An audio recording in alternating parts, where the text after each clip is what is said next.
உலகில் எந்த நாட்டிலும் போர் நடக்க கூடாது. நமக்குள்ள என்ன சார், நெட்டையா குட்டியா பணத்தை வாங்கிட்டு வண்டியை கொடுங்க சார். 15,000 ரூபா தான். ஆட என்னன்னா நீங்க எங்களுக்கு வண்டியை பத்தின நிலவரம் ஒண்ணும் தெரியாது. ஏதாச்சும் ஒரு ரேட்டை பேசி விசுக்கணும் முடிய. விரைவில் பிடிபடுவான். யாரு வேண்டாம், ஒரே வேலை 15,000 தாயா. நான் போங்க சார்.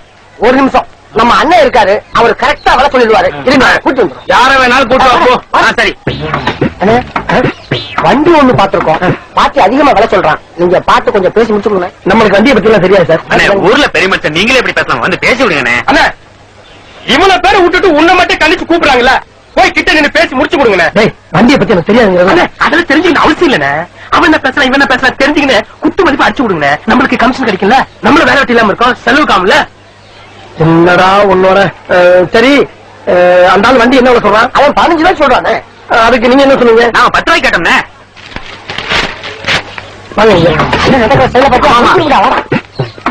ஹலோ, வண்டி என்ன அவ்வளவு சொன்னீங்க? ஒரே வேலை 15,000 ரூபாய் சொல்லிருக்கேன். 15,000-மா?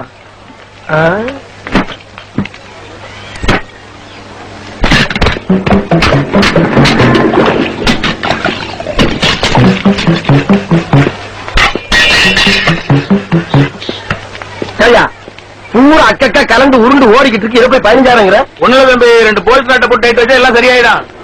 முதல்ல வண்டி கண்டிஷனா இருக்கா, ஓடுமா? ஓடுமாவா? என்ன வச்சு இழுத்துக்கிட்டு இருக்கு, நல்லா ஓடுங்க. ஓட்டி பார்த்தா வண்டி வாங்குவோம். என்ன சொல்றீங்க? ஓட்டி பாக்கணுமா? சரி, ஓட்டி பாருங்க. ஓட்டி பார்க்கலாமா? தம்பி, வண்டி ஓட்டி பாருங்க. எதுக்குன்னா ஓட்டிக்கிட்டு அவர் 15,000 ரூபாய் சொல்றாரு, நாங்க